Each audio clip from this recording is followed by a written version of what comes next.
تو صحیح بخاری میں، دیگر کتب حدیث میں، سیرت کی تمام کتابوں کے اندر یہ واقعہ تفصیل کے ساتھ موجود ہے۔ جب حضور کے قلب اطہر پر پہلی وحی کا نزول ہوا تو قرآن ہے، خود قرآن نے کہا کہ اگر یہ پہاڑوں پہ نازل ہوتا تو وہ بھی خشیت الہی سے ریزہ ریزہ ہو جاتے۔ یہ تو حضور کا قلب اطہر تھا کہ اس بوجھ کو سہار گیا، ورنہ قرآن تو اپنی ہیبت رکھتا ہے، لیکن اثرات حضور کے قلب اطہر پہ ہوتے ہیں اور آقا کریم محسوس کرتے ہیں جس طرح سخت سردی ہے۔ تو اسی حالت میں حضور گھر آئے اور ام المومنین حضرت خدیجہ الکبریٰ رضی اللہ تعالیٰ عنہ سے کہا، یا خدیجہ زملونی، مجھے چادر دو، مجھے سردی لگ رہی ہے، مجھے اندیشہ جاں ہے۔ تو انہوں نے اپنی چادر حضور کے کندھوں پہ ڈالتے ہوئے حضور کو تسلی آمیز کلمات کہے۔ وہ حضور کی سیرت کا سرنامہ ہے، وہ 6 چیزیں حضور علیہ السلام کے سامنے انہوں نے رکھی حضور کو تسلی دیتے ہوئے، اور یہی آج کی میری گفتگو کا عنوان ہے۔ اور مجھے اور آپ کو یہ سیکھنا ہے، بالخصوص ہماری نسل کو یہ سیکھنا ہے کہ ہم اپنی زندگی کے لیے یہ واضح راستے اختیار کرنے ہوں گے، اور یہ کوئی غور فکر تدبر کر کے حضور سے کوئی چیز تلاش نہیں کی، بلکہ برجستہ حضور کے بارے میں انہوں نے یہ کلمات کہے۔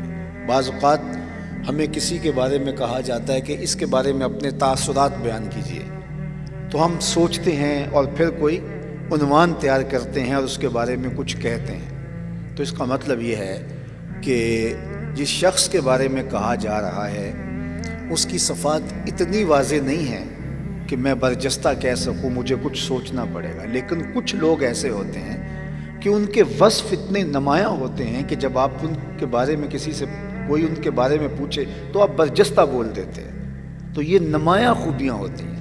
تو حضور علیہ السلام کے بارے میں ام المومنین نے برجستہ کہا۔ جب آقا کریم نے کہا کہ مجھے اندیشہ جاں ہے اور مجھے چادر اوڑھا دو، تو انہوں نے تسلی دیتے ہوئے کہا، کلا واللہ لا یخزیک اللہ ابدا انک لتصل الرحم وتحمل الکلا وتکسب المعدوم وتصدق الحدیث وتقری الضیف وتعین علی نوائب الحق۔ انہوں نے کہا کہ آپ کا رب آپ کو کبھی بھی بے آبرو نہیں ہونے دے گا، آپ پریشان نہ ہوئیے، آپ کا رب آپ کو کبھی بھی بے آبرو نہیں ہونے دے گا۔ کیوں؟ انک لتصل الرحم، آپ کا وصف نمایاں یہ ہے کہ آپ صلہ رحمی کرتے ہیں، رشتہ داروں کے ساتھ سلوک اچھا کرتے ہیں۔ جو شخص رشتہ داروں کے ساتھ سلوک اچھا کرے، اللہ اس کو زندگی میں بے آبرو نہیں ہونے دیتا۔ اور میرے اور آپ کے آقا و مولا نے یہ بھی ارشاد فرمایا، جو شخص یہ چاہے کہ اس کے رزق میں اضافہ ہو اور عمر میں برکت ہو، وہ رشتہ داروں کے ساتھ سلوک اچھا کرے۔ عمومی طور پہ ہم کہتے ہیں کہ اگر کوئی 2 قدم پیچھے ہٹے گا تو ہم 4 قدم پیچھے ہٹیں گے۔ تو یہ پھر کیا کمال ہوا؟ وہ 2 قدم پیچھے ہٹا اور آپ 4 قدم پیچھے ہٹ گئے، تو یہ تو فاصلے بڑھنے شروع ہو گئے۔ 2 قدم وہ پیچھے ہٹا، 4 قدم آپ پیچھے ہٹ گئے، تو 6 قدم کا فاصلہ بڑھ گیا۔ اب مزید وہ 2 قدم پیچھے ہٹے گا تو آپ پھر 4 قدم پیچھے ہٹ جائیں گے۔ تو یہ کیا کمال ہوا کہ جو اس نے کیا آپ اس سے 2 گنا وہی کر دیا؟ نہیں میاں، وہ 2 قدم پیچھے ہٹے گا تم کو ہم پیچھے نہیں ہٹنے دیں گے، ہم تجھے بھی جیت لیں گے ایک دن محبت کے زور پہ نہ دیں گے۔ حضرت عقبہ بن عامر رضی اللہ تعالیٰ عنہ کو حضور نے وصیتیں کی تھی، ان میں سے 3 وصیتوں کو وہ بیان کرتے ہوئے ارشاد کرتے ہیں کہ آقا کریم نے کہا تھا، سل من قطعک سل من قطعک وات من حرمک واعف عمن ظلمک، جو تجھ سے تعلق توڑے تو اس سے تعلق جوڑ، جو تیرے سے زیادتی کرے تو اسے معاف کر دے، اور جو تجھے محروم رکھے تو اس کی جھولیاں بھر دے۔ تو جب رویہ یہ ہوگا معاشرت میں کہ ہم بدی کرنے والے کے ساتھ بھی نیکی کرنے کا سوچیں گے، تو پھر معاشرہ صالحیت کی طرف گامزن ہو جائے گا۔ اور ہم اگر یہ طے کر لیں کہ جو اینٹ اٹھائے گا ہم پتھر اٹھائیں گے، جو 1 قدم پیچھے ہٹے گا ہم 10 قدم پیچھے ہٹیں گے، تو پھر معاشرہ جو ہے وہ بہت باہمی بود کا شکار ہو جائے گا، پھر معاشرہ نہیں رہے گا۔ چونکہ میں اور اگر یہ طے کر لیں کہ جو میرے مطابق ہے اور جس کی فکر میری مطابقت میں ہے تو میں اسی کے ساتھ چل سکوں گا، تو پھر آپ کسی کے ساتھ بھی نہیں چل سکیں۔ چونکہ دو لوگوں کے درمیان کلی موافقت پائی ہی نہیں جاتی۔ جس طرح اللہ تعالیٰ نے دو لوگوں کے نشانات انگوٹھا ایک جیسے نہیں بنائے، دو لوگوں کی شکلیں ایک جیسی نہیں بنائی، دو لوگوں کی آواز ایک جیسی نہیں بنائی، اللہ تعالیٰ نے دو لوگوں کو مزاج بھی ایک جیسا نہیں دیا۔ یہ تنوع جو مزاج کے اندر ہے یہ اللہ تعالیٰ کی شان ہے۔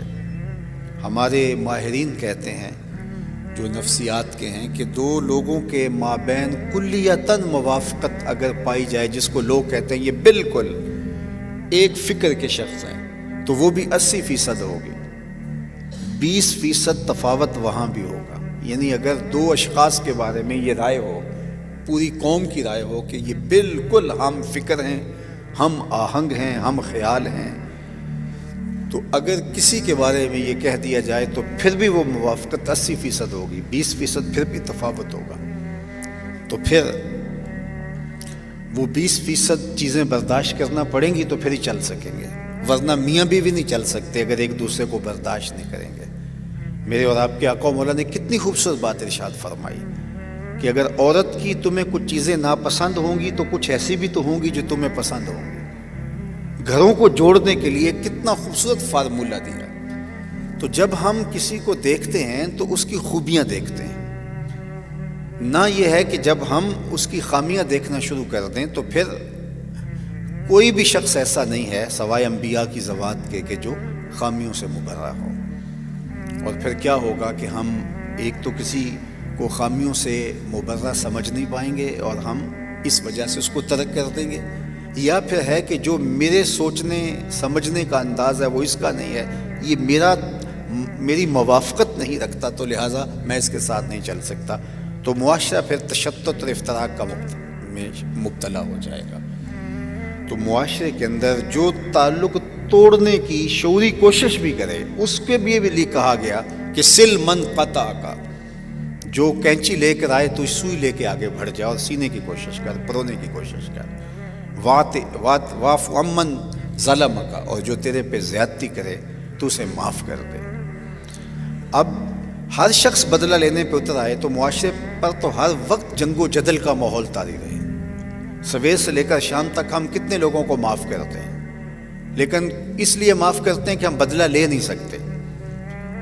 لیکن اگر ہم اس لیے معاف کریں کہ ہمارے آقا نے یہ بتایا ہے اور انسانی اعلیٰ اقدار اس بات کی ہمیں تعلیم دیتے ہیں کہ معاف کر دیا جائے، تو پھر اس معاف کرنے سے جو ہمیں اجر ملے گا، اللہ اکبر۔ میرے اور آپ کے آقا مولا نے 3 چیزیں قسم کر کے کہی تھی۔ حضرت ابو کبشہ الانماری رضی اللہ تعالی عنہ کی مرویات سے ہے، حضور نے 3 چیزیں قسم کر کے کہی، ان میں سے ایک چیز ما نقص مال عبد من صدقہ، کہ صدقے سے مال گھٹتا نہیں ہے، اگرچہ آپ کا اکاؤنٹنٹ یہی بتاتا ہے کہ اتنے سے اتنے نکال دو گے تو باقی اتنے بچیں گے، لیکن فرمایا کہ میں یہ قسم کر کے کہتا ہوں کہ صدقے سے مال گھٹتا نہیں۔ دوسری بات کہ جو شخص سوال کرنے لگ جاتا ہے، مانگنے لگ جاتا ہے، اس کی ضرورت پوری نہیں ہوتی، وہ ساری زندگی مانگتا ہی رہتا ہے۔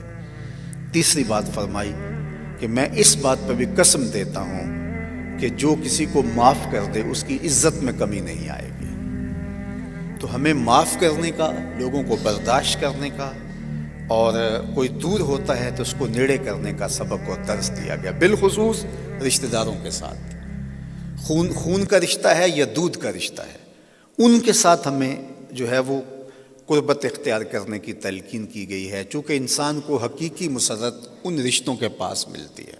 اگرچہ میں دور موجود کے فتنوں سے آگاہ ہوں کہ رشتہ دار ناک میں دم کر دیتے ہیں، اور رشتہ داروں سے نبھانا کوئی اتنا آسان کام بھی نہیں ہے، لیکن مشکل کام بھی کرنا ہے، اور ہمارے دین نے ہمیں یہ تلقین فرمائی ہے کہ، اور میرے حضور کا نمایاں وصف جو مومنین نے بیان کیا وہ یہی بیان فرمایا، اِنَّکَ لَتَصِلُ الرَّحِمَ، آپ صلہ رحمی کرتے ہیں۔ رشتہ داروں کے ساتھ آپ کا سلوک مثالی ہے، اور مکے والوں نے جو کچھ حضور کے ساتھ کیا تھا وہ کس سے مخفی ہے؟ راستے میں گڑھے کھودے، کانٹے بچھائے، اوجریاں پھینکیں، کوڑے ڈالے، کیا کچھ نہیں ہوا۔ لیکن آقا کریم جب مکے کو دوبارہ تشریف لائے فاتح بن کے، 10,000 کا لشکر حضور علیہ السلام کے ساتھ تھا، تو ان کا خیال تھا کہ آج تو گردنیں کٹ جائیں گی، لیکن میرے